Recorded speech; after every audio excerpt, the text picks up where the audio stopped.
raised her first daughters beneath the leaf litter of the rainforest floor. The nutritious fungus she fed them as larvae is now dwindling. If they don't find food quickly, they will all starve.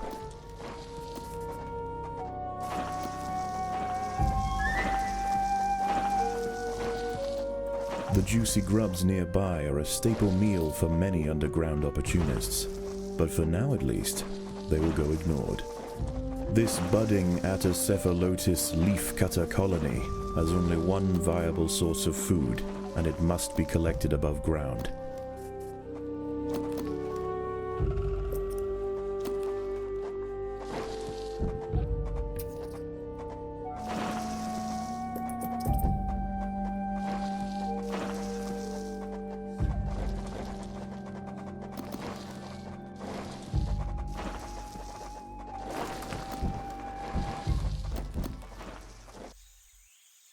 The small scouting party of minor workers could lead any number of deadly jungle creatures back to their undefended queen. They will need time and luck on their side. The workers have located a patch of young seedlings, just what they were looking for. The leaves are soft enough to be sliced up with ease and carried back to the nest.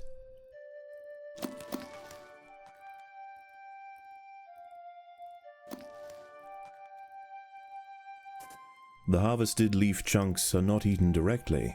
Instead, they are used by the very smallest minim workers to cultivate a nutritious fungus.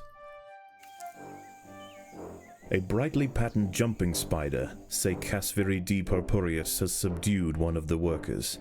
This expert solo hunter combines extreme agility with incredible forward vision, allowing it to pounce on unsuspecting prey with pinpoint accuracy. Over time, waste builds up in the fungus gardens, and if left unchecked, it can attract necrotrophic parasites. To deal with this problem, Atacephalotus dig out subterranean waste heaps, preferably as far as possible from the healthy nursery chambers.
The most accessible leaves are located to the north of the nest entrance.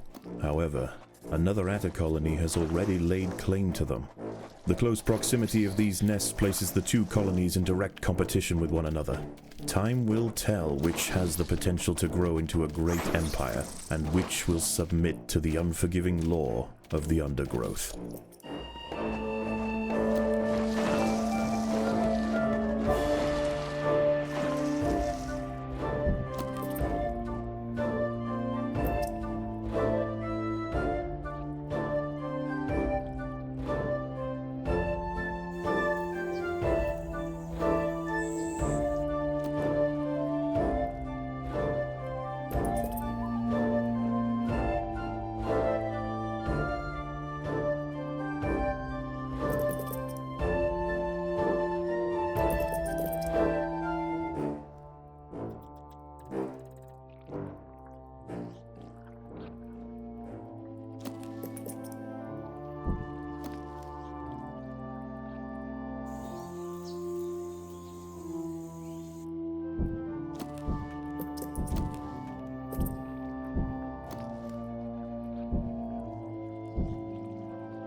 The workers have done all they can to improve this refuse dump.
As the sun sets below the horizon and the thick rainforest canopy shrouds all but the slightest glimmer of moonlight, the predators of the night begin to emerge.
An ant has fallen prey to a wandering harvestman.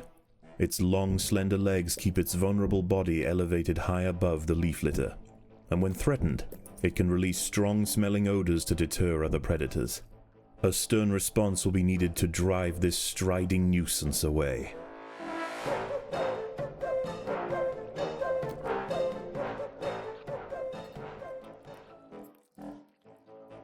Overwhelmed by the defensive leafcutter forces, the harvestman decides to make a swift exit.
Daybreak has arrived, and the creatures of the night scurry back to the dark crevices of the undergrowth. For the ants, however, the objectives of the day remain unchanged. Locate vegetation, defend supply lines, and process leaves. There is no time for rest.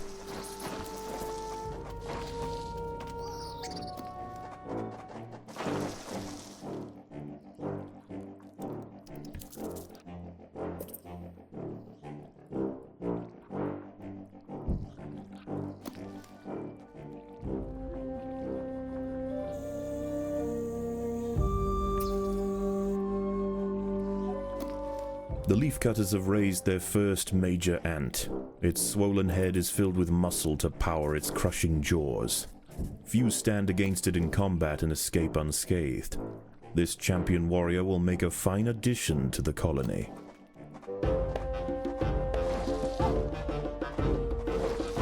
A young velvet worm, Oroperipatis ecuadoriensis, has been uncovered by the ants. These ancient mysterious predators are masters of ambush. They creep toward their unwitting victims silently on soft, hollow legs. Once in range, they squirt oscillating streams of slime, forming a wide net that entraps their prey. One of the ants has fallen prey to a young, leaf-mimic praying mantis. Once in range, its long, razor-clad forelegs can ensnare and impale victims with lightning speed.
These leaves are contested.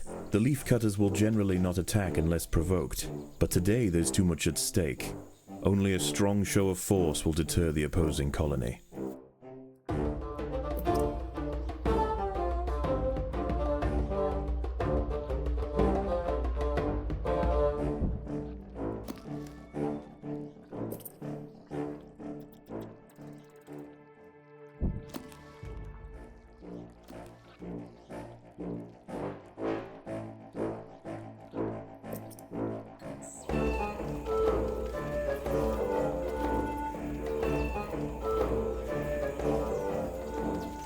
Leafcutters aren't the only ants nearby. Whilst the two atta colonies joust for territory, Odontomachus bauri trapjaws roam the clearing.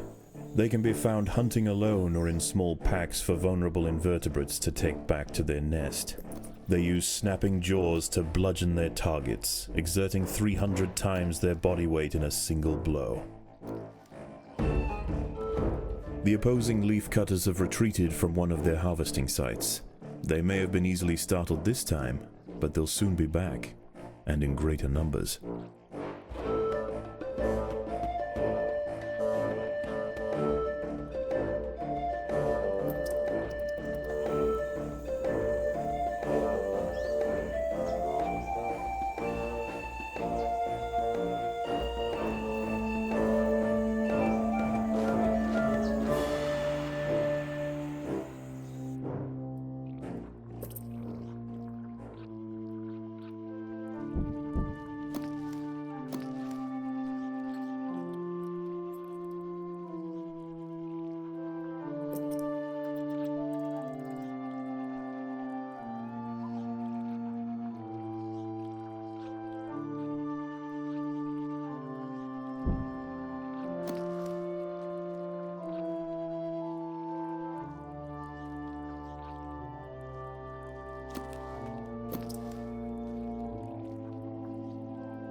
The ants must fight.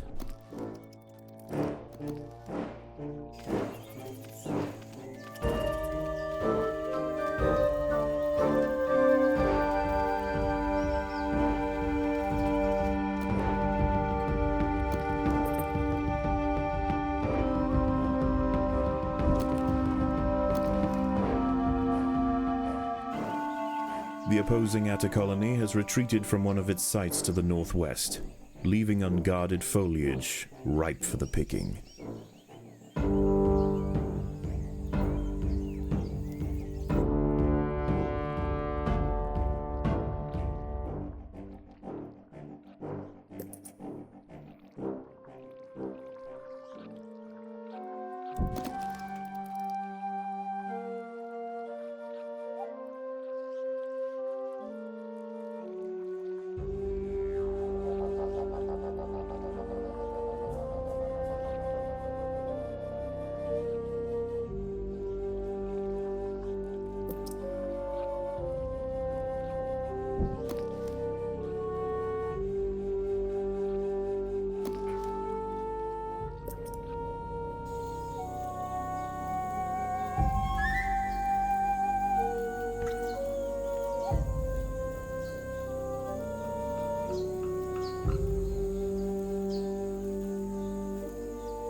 The hillside atta colony is falling behind. With their demise at hand, they have no choice but to strike back at their opponent.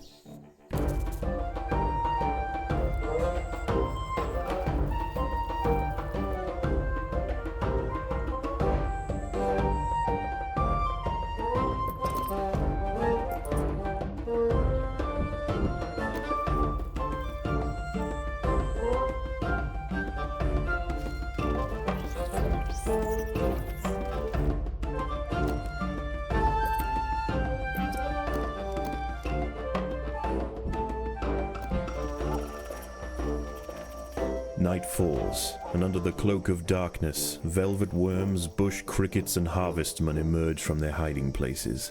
Any ant straying from the relative safety of the trail will likely meet with an unfortunate end.